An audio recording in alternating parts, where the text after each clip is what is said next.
So this is why labels always win. It's like, imagine if Kodak got out and be like, nigga, man, I ain't about to put out 2 EPs and 5 singles or 5 songs just to get a release date from y'all. Nigga, give me my release date right now. I'm Kodak. You know what they gonna look at him and say? Nah, niggas ain't checking for you right now. They don't care.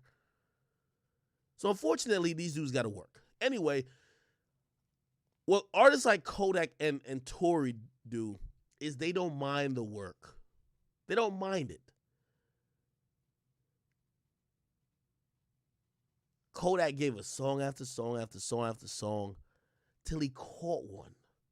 When he caught Super Gremlin, now we think he's once again the hottest. This is why I was talking about the Roddy Ricch thing. The same shit they saying about Roddy Ricch when he dropped his album, they were saying about Kodak when he just got out. Like, yo, Kodak mid. He's mid. Remember when he just dropped Haitian Boy Kodak? Remember I said that should be nominated for a Grammy. And I don't want none of y'all talking about we ain't say that. Nigga, I could go back to the post on my page. I posted Haitian Boy Kodak should be nominated for a Grammy. I posted that. Kodak called my phone. When Spotify came to my headquarters and we did a whole little promo shoot, they said, what albums should be nominated for Album of the Year? I mentioned Haitian Boy Kodak. I remember posting this shit. Oh, y'all call it mid. Yo, that's mid.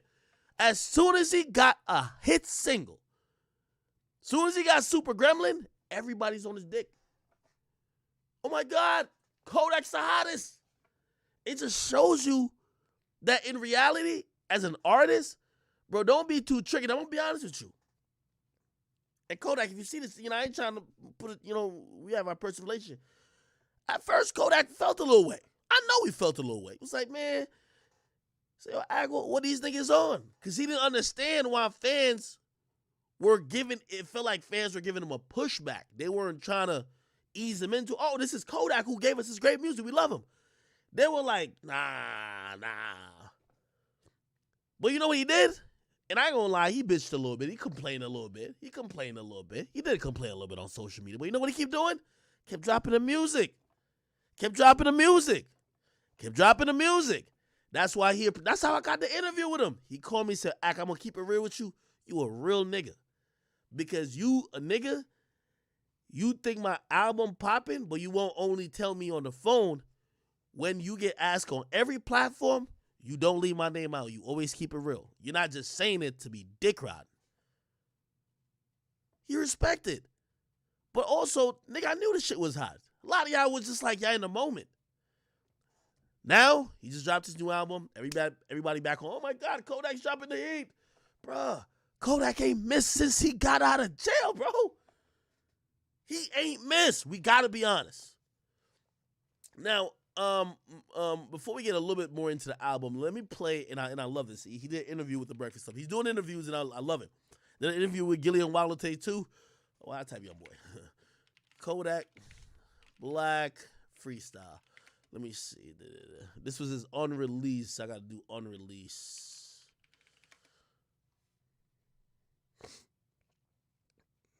Okay, this is the one right here. I thought this was a powerful freestyle, okay? Let's listen to it and I'll react. Hey, it was about to be muted. No. Let me just tell you this, man. This is why I like Kodak over so many of these other artists. And as much as, you ever watch a Kodak interview and you're like, this nigga is not even speaking. Like, is he speaking English? As his accent, this and third, this is why I know Kodak is number one, a better artist than the majority of these artists. Kodak, I've always said, when there was a comparison to Tupac, is because he might have just rapped the verse to you, but without hearing a beat, and if he wasn't rapping it in a rapping cadence, that's a poem. That's a poem to me. And one of the reasons why I believe Tupac's words were so strong is that the poetic delivery, the poetic value of what he was saying, and think about everything he said line for line. He doesn't have meaningless bars. And can he have meaningless bars like a lot of these new rappers? Could he rap about Gucci, Balenciaga, Amiri, this and third? He does. But when he wants to tackle something And this is the difference between him and a lot of artists who I feel like the majority of the music is just about random violence, random flexing. There's no purpose. When you got no purpose, you can't with a nigga like Kodak. And this is why he's gonna be, if you ask me, the person of especially that freshman class that is a Mount Rushmore nigga. I'm sorry. He's saying something. Just think about it. He's saying something. And by the way, if you listen to the majority of his music, he's always saying something. And one thing I love about him is like he let his real feelings bleed onto his lyrics, into what he's saying. It might not sound pretty. Even when he was discussing the Meek thing and he's like, yo, it's like, well, Meek doing all this thing about prison reform, but what about me? He ain't do an interview about me. He left me on scene. Hey, you know, we could have a lot of reasons for that. Like, well, you know what I mean? But it's a lot of reasons, you know, we're not blaming Meek, by the way. But still, it's like that rawness, that realness, that just not giving a fuckness, that's why this thing is great to me. You know what I mean? Again, his voice ain't as clear like it's not as clear, and like, you know, Tupac had a way of saying shit from the pit of his gut. It kind of made, like, his delivery was so iconic. But don't sleep on Kodak. That's all I'm going to tell y'all. Somebody said he was talking about Jay-Z, not Meek on that part. And I was talking about both of them.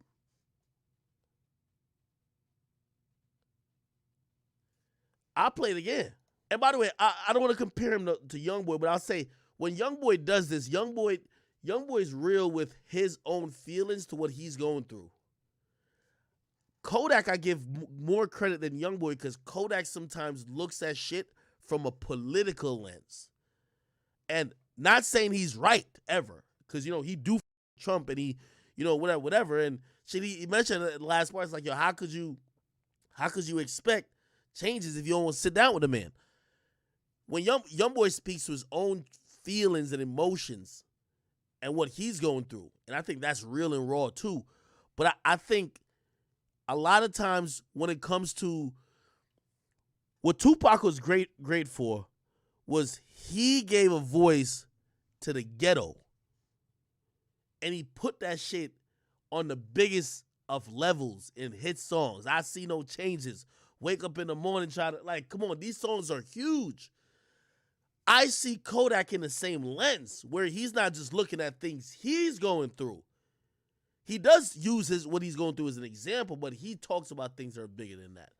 I'll play it again. And that's to the person who said he wasn't speaking about Meek. He said, I was wondering where Jay-Z at. Then he said, reaching out to Meek, he left me on scene.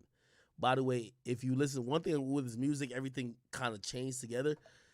He also mentioned in Dirty K when he's like, yo, Meek Mill told me I should have 50 mil, but he's like, yo, what's the point you telling me if you ain't gonna help me get it?